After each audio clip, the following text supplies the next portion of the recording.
Hi everyone, Queeveen here from the comfort of my kitchen.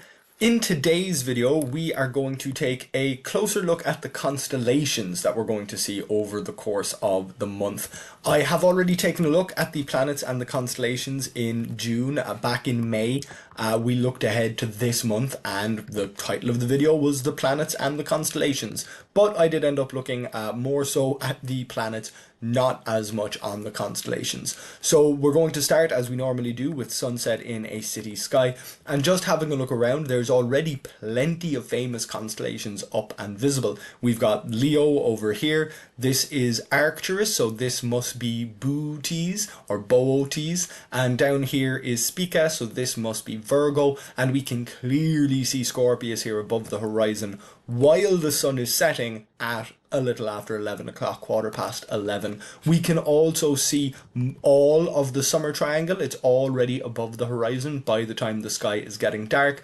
And of course, the summer triangle is composed of many smaller constellations. So we can clearly see the arms of Cygnus.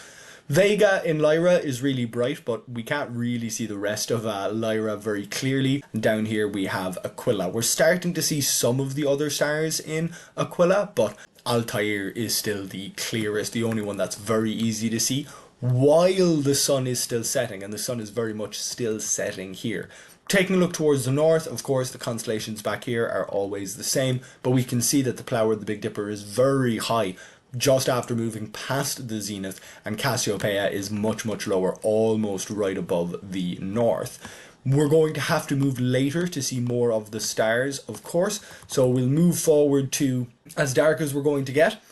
Here in Ireland at this time of the year, we're pretty close to the full moon, so we're here at the midnight. We're here at 12 o'clock. The moon is over the south, but of course it's not really physical midnight and the moon isn't really full, though it is close here looking at the sky for the 10th. If we take a look around the sky here, we can see that Leo's definitely setting, Spica is still there, but we're starting to see more of these other constellations. And this one, just here, very difficult to see, is Libra, but these stars must be Libra because this is Virgo and this is Scorpius. Stretching up here are parts of Ophiuchus, which is the 13th sign of the zodiac, just in between, starting in between Scorpius and Sagittarius, but extending up much higher into the sky. So if we bring up the lines of the constellations, we'll start to see a few more of the constellations a little bit more clearly. Of course, some of them still look pretty abstract. Virgo, I always say, looks pretty abstract. Libra as well. Ophiuchus also looks quite strange, but Ophiuchus is the serpent bearer with the serpent that he's carrying. As we can see, the tail of the serpent, serpent's cauda over here, and the head of the serpent's caput up there. We can also see Corona Borealis, so it's just a little bit higher than Arcturus. It's in between Bootes and Hercules. Of course, Hercules itself is pretty faint, so Vega is there as well. In between Vega and Arcturus is the constellation of Corona Borealis. That is where we're going to see, hopefully, a supernova any day now.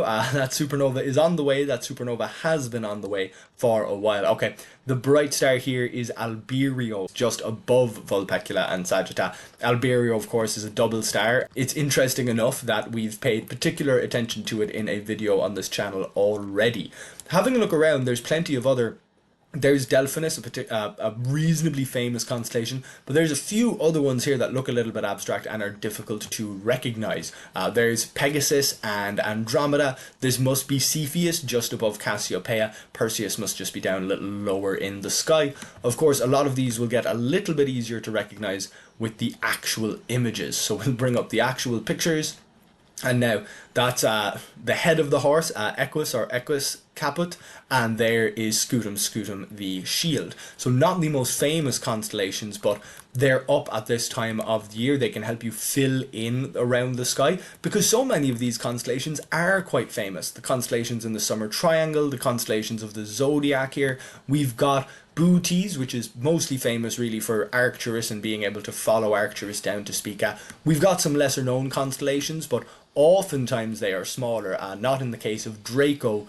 Draco the dragon here is a particularly big constellation. If we turn around, the northern sky is going to remain the same. We've got Canis Venatici or Canis Venatici just under the tail of Ursa Major. This constellation, this is the Hare.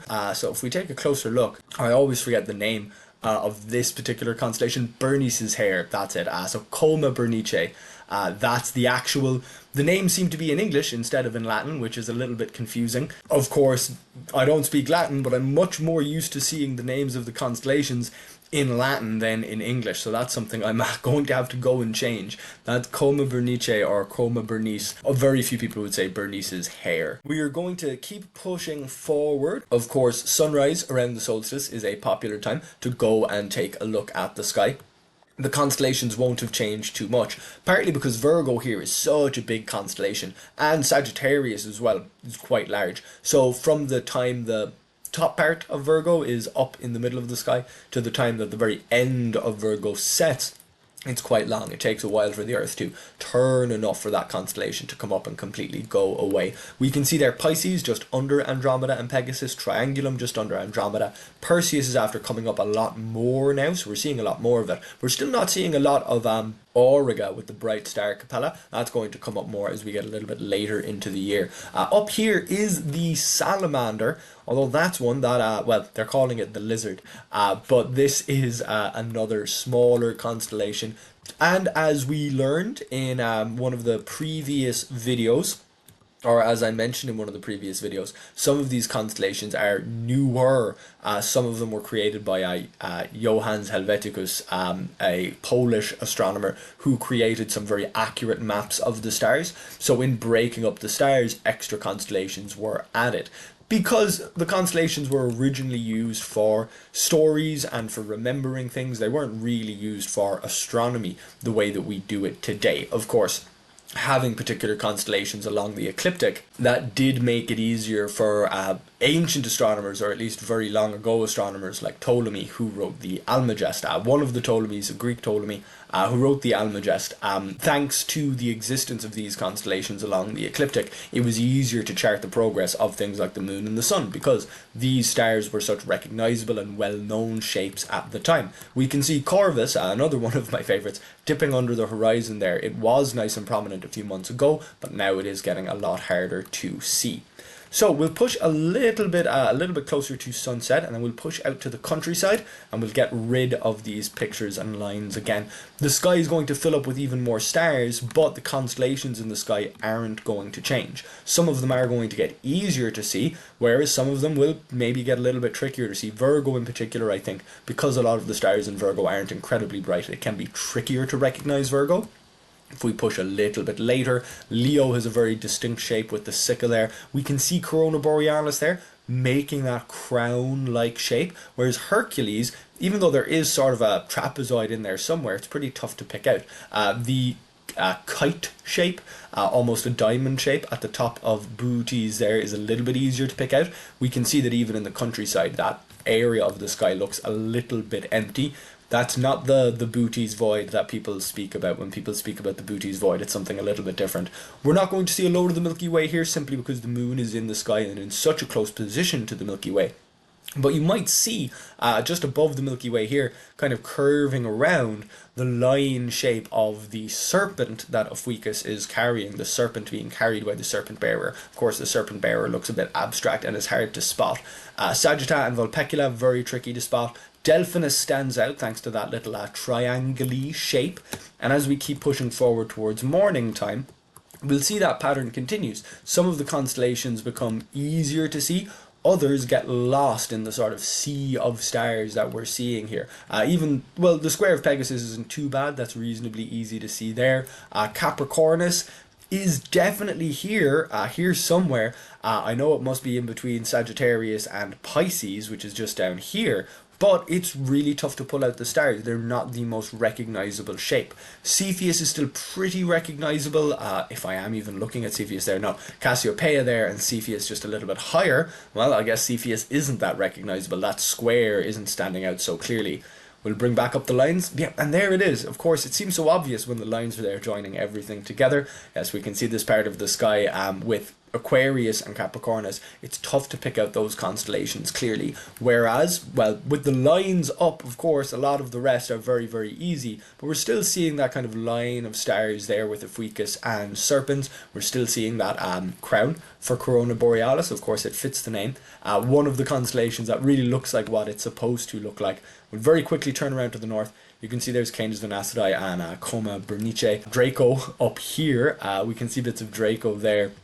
And we're seeing Camelopardus and a few of the other, there's the lizard again, a few of the other less famous, less obvious constellations. But of course, looking to the north, even in the middle of the night, we're still going to get a little bit of a glow. And at this time of the month with the moon, it's going to interfere with a lot of the fainter objects. So knowing where some of the constellations are from the city, it'll help make sure that you can still find them even when you're losing some stars.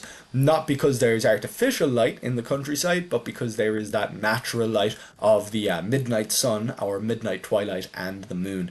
So I do hope you get to recognize some of those constellations. I hope that you enjoyed this video. If you did, please do like it. And if you like this kind of content, you can subscribe to this YouTube channel. You can also read some of this information on my website, queevinscontent.ie. So thank you very much for watching, and hopefully I'll see you back here next time.